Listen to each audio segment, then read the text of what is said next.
perjalanan jauh, rambutnya kusut, mukanya berdebu, menengadahkan kedua tangannya ke langit dan mengatakan, wahai Robku, padahal padahal makanannya haram dan mulutnya disuapkan dengan yang haram, maka bagaimana akan diterimanya doa itu? Jadi gitu. Jadi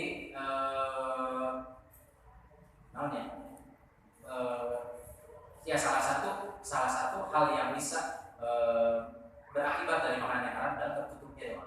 Jadi nggak doa satu masa tarik nawi ketika masuk makanan yang haram ke dalam tubuh, maka doa itu akan tertolak.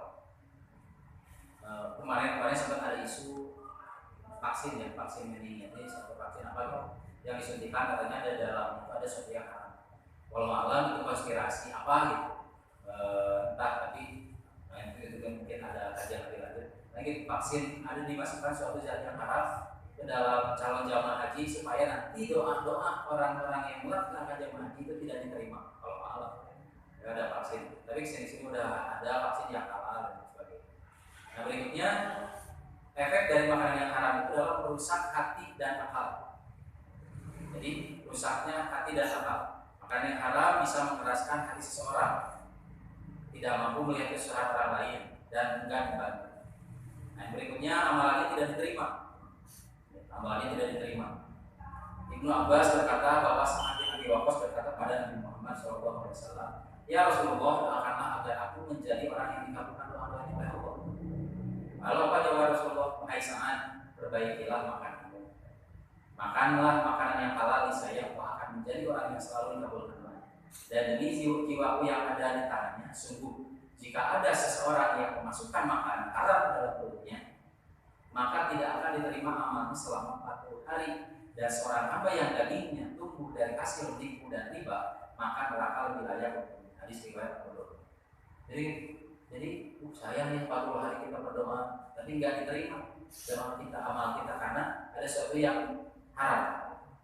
Ada dalam hadis riwayat Tirmidzi juga, tidaklah tumbuh daging dari makanan haram kecuali neraka lebih utama untuknya. Kemudian makanan yang haram juga bisa mengakibatkan turunnya keimanan. Kan katanya iman itu ya si dua yang kusuk ya, bertambah dan berkurang. Apa sih penyebab iman kita berkurang? Salah satunya adalah makanan yang haram. Makanan yang haram itu bisa membuat iman menurun. Hadis riwayat Bukhari dan Muslim, tidaklah peminum khamar ketika ia meminum khamar ia termasuk orang mukmin. Maksudnya jadi kermabuklah lepas keimanannya, dia turun. Kemudian rusaknya keturunan. Seorang yang memberi anaknya makan dengan makanan haram tidak akan mendapatkan kebaikan. Sebaliknya, makanan haram tersebut dapat merusak akhlak dan kebaikan yang ada pada diri anak. Inilah kenapa orang tua yang memberikan makanan haram pada anaknya seringkali memiliki anak yang susah diatur dan cenderung membangkang tadi. Jadi ketika masuk makanan haram, bawa nanti hadam, bawa nanti ngelawan, bawa nanti gitu hayang kerang. Nah berikutnya, zolim kepada diri sendiri. Karena begini, kita pahami bahwa ketika Allah menghalalkan sesuatu itu adalah rahmatnya, kasih sayang. Pun demikian ketika Allah mengharamkan sesuatu itu karena Allah sayang sama kita. Karena kalau kita mengkonsumsi yang haram itu ada bahaya dalam sesuatu yang Allah haramkan. Jadi ada benar karena haram. Bukan karena haram, karena itu ada bahaya di dalam zat tersebut. Babi, ya cacing kita bahaya konsumsi. Tapi sebenarnya orang Chinese gitu, sehat-sehat aja dalam daging babi, masuk apa yang dicobakan gitu, gering rumah gitu. Bedakan antara dirahmati dengan disumpun istidraj. Komer bahaya tuh, bahaya itu membakar. Tadi kamu harus pernah gitu minum komer, itu suka bakar. Karena yang diminum bukan air gitu. Alkohol itu bukan air, cairan kimia, bentuknya cair tapi kimia, gitu. Panas. Air keras gitu, mahal sih. Keras gitu alkohol itu. Kemudian apalagi darah itu bahaya, darah bangkai itu bahaya, sehingga Allah haramkan gitu. Jadi binatang yang mati bukan disembelih itu bahaya. Malah orang-orang Medan gitu, Batak gitu, yang non muslim karena seperti itu anjing itu udah dibenci. Jadi anjing itu dimasukkan karena kalau dibabukan gitu, dibabukan sampai kapai. Nah kemudian dibakar, katanya daging darahnya panas ya. Itu panas, itu langsung panas. Gitu makanannya haram. Ya itu beberapa hal kaitannya dengan hal-hal yang haram. Kenapa Allah mengharamkan sesuatu? Karena betapa bahayanya sesuatu itu. Nah sekarang kembali ke bab halalkan. Nah oleh karena itu yang haram tadi gitu. Kalau secara zat itu nggak bisa dihalalkan. Tapi secara kepemilikan itu kita bisa halalkan. Nah soal halal haram ini sebetulnya ujian bagi kita. Ujiannya bagaimana? Saum ya, ketika ibadah saum di bulan Ramadan itu kita diuji banget soal halal haram makanan. Jadi ada kalanya ketika pengen tapi nggak boleh, pengen bahaya tapi nggak boleh. Ada kalanya lagi nggak pengen tapi disuruh. Ada kalanya lagi pengen disuruh gitu. Itu ujian. Nah, hal-hal itu kayak gitu. Kerhayang kemenang, kerumum dititah, kerhayang dititah. Itu ujian hal-hal. Kapan? Ketika siang hari, ayam boleh minum, ayam makan, nasi padang rendang gitu. Halal rendang deh. Tapi kata Allah, kemenang, nggak boleh. Sekarang sedang saum, kan diuji. Yang halal itu bagaimana kita menahan sesuatu yang secara zatnya halal, tapi kita harus mampu menahan diri untuk tidak memakannya. Apa yang menyebabkan haram? Waktu. Karena waktunya bukan waktunya untuk makan. Sehingga walaupun ini halal, tapi kata Allah haram, ya haram. Itu nasi padang tehnya, jadi kurang membelinya, duit kurang, pakai duit kurang halal, menang korupsi, menang dagang portasan, jalan portasan. Dibelikan karena nasi rendang. Sana aja kita menang usaha mana, sana aja kita rendang rumahnya, milik kita. Tapi sekali lagi nih, di sini pelajarannya walaupun ini milik belum tentu halal. Ketika Allah yang maha memiliki, jadi saum itu adalah ujian bahwa yang kita miliki ini sebetulnya bukan milik kita sesungguhnya, tetap milik Allah. Walaupun tadi kita menang usaha orang, menang beli orang, tapi sesungguhnya pemiliknya adalah Allah. Cek Allah dan menang, wah orang itu menang, menang, SDO gitu, menang gitu. Cek Allah dan menang, haram. Kita belajar mengendalikan. Sekarang bergaya, lagi nggak mau tapi disuruh kapan? Sahur, kan akhirnya jarang sahur. Keluar kapan? Jumatan gitu sahur. Jarang, mau hari-hari pertama. Ayo sahur, kalau kita sampai barokah, sahurlah kamu, sebab tidak sampai barokah. Aduh, kayak, gitu. Padahal seperti disuruh halal tapi terpakai.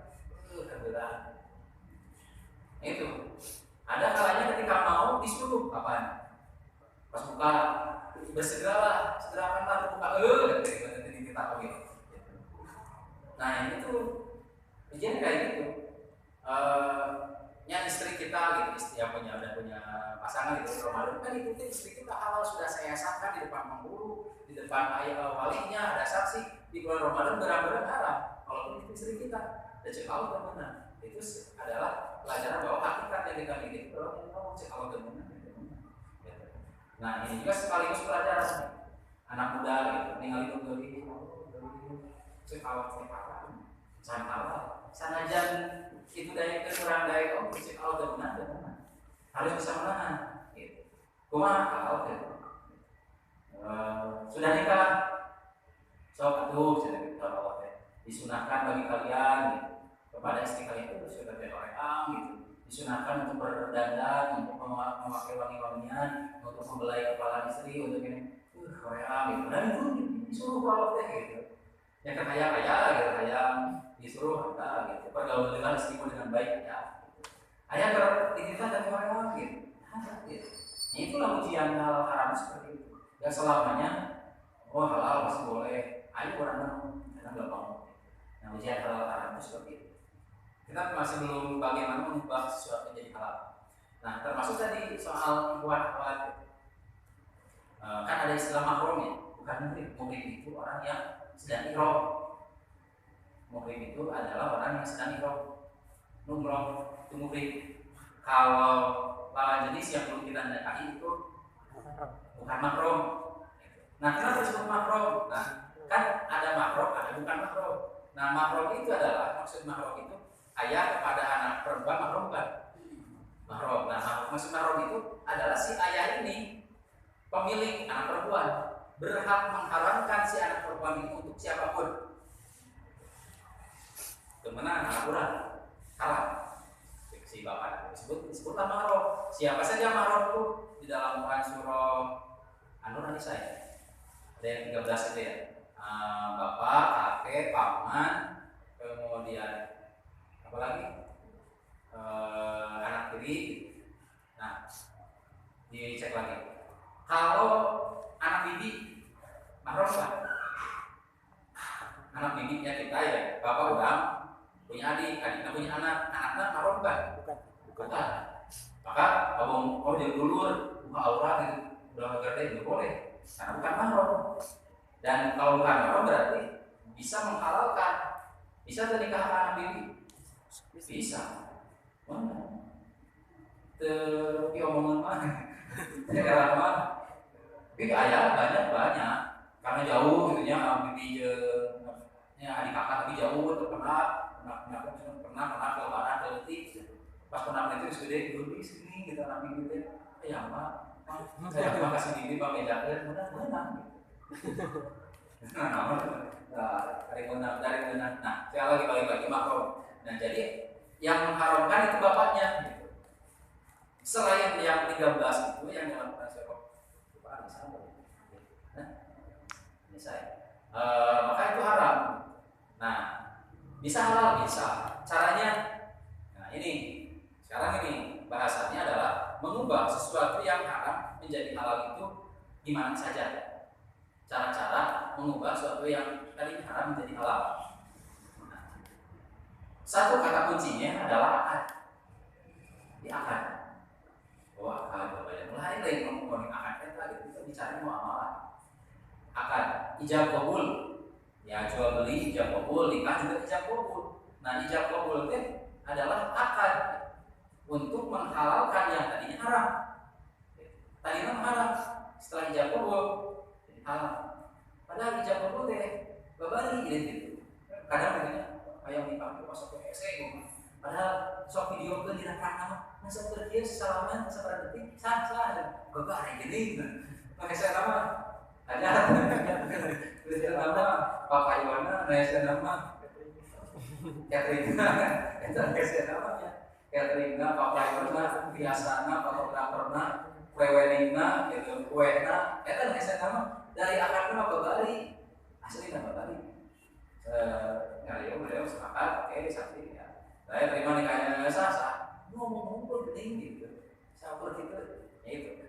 Jadi apa yang membuat sesuatu itu menjadi yang haram itu jadi halal? Ini halal apa haram?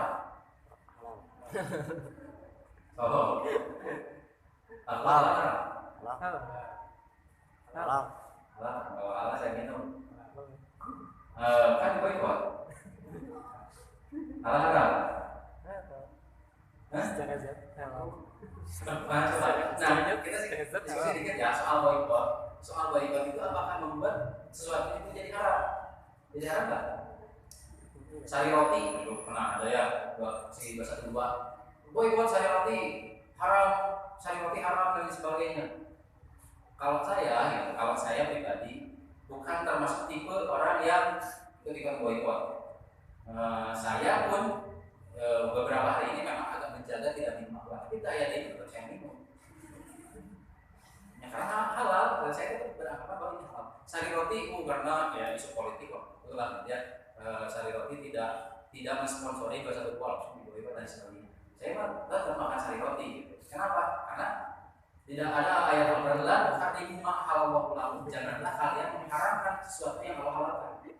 Bahwa tadi halal itu dan itu haram, aku haram. MUI lain.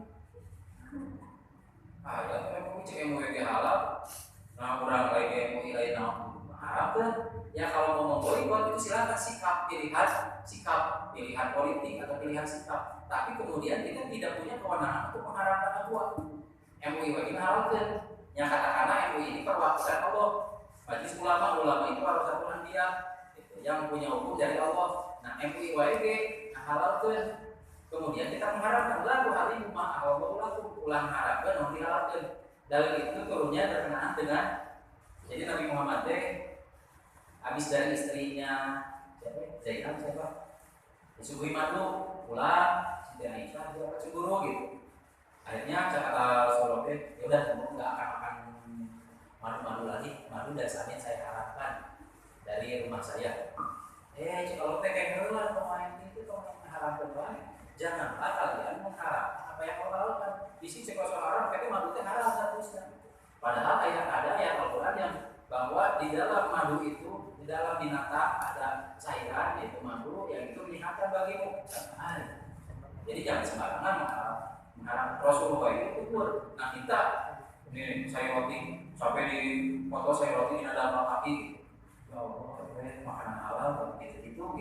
Bisa karena boikot lindungi aqua itu bisa ayat Alfamart udah gak aqua gitu apa dulu kurang kalah bisa kurang karena tak bersama ayat pemilikan ada ayat udah gak Alfamart kurang diseliti sudah diberi itu syukur mana ayo guru tentu kan orang melakukan sesuatu yang diharamkan oleh hak orang lain karena padahal yang benar jadi dijaga.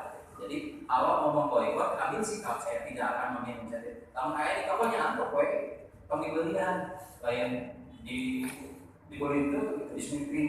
Oh saya berjuang agama gitu. Alfamart maaf diboikot gitu. Bahkan kan Alfamart itu berbadu ada menang gitu. Tukang sari roti kalinya gitu.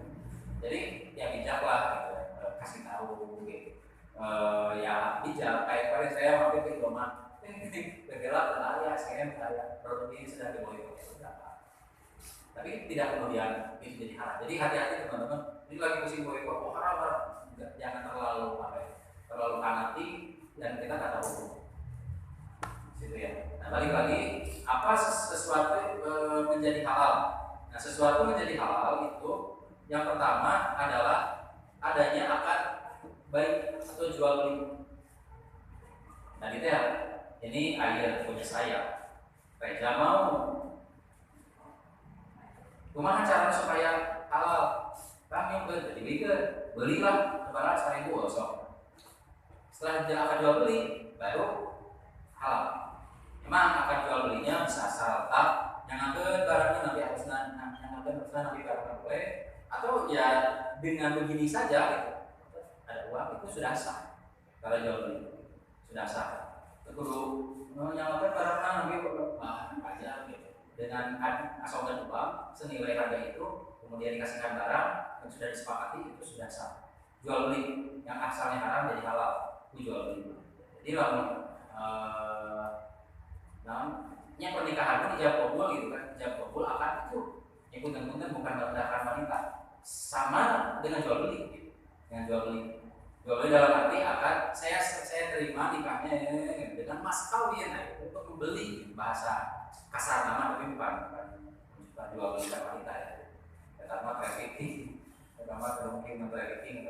Tapi itu adalah ada akad dan ada sesuatu yang diserahkan, ada yang diterima. Diserahkannya adalah akad dan diterimanya adalah anak perempuannya. Itu ada akad. Jadi selain lisan ada yang diserah terimakan.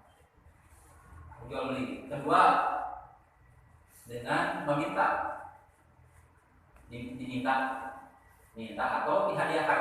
Kalau yang pihak penerimanya meminta, kalau yang memberinya hadiah, menjadi hadiah itu jadi halal. Maka karena nyuguhan itu apa? Maksudnya hadiah. Maka ketika ada bertamu, kemudian cari, tapi gini, kalau air yang sudah di meja ketinggalan dari kebetulan, mungkin si tuan rumahnya hilang, menganggapkan itu sudah halal untuk kita. Cuma dari bahasa ditampinya supaya lebih yakin bahwa ini halal untuk kita.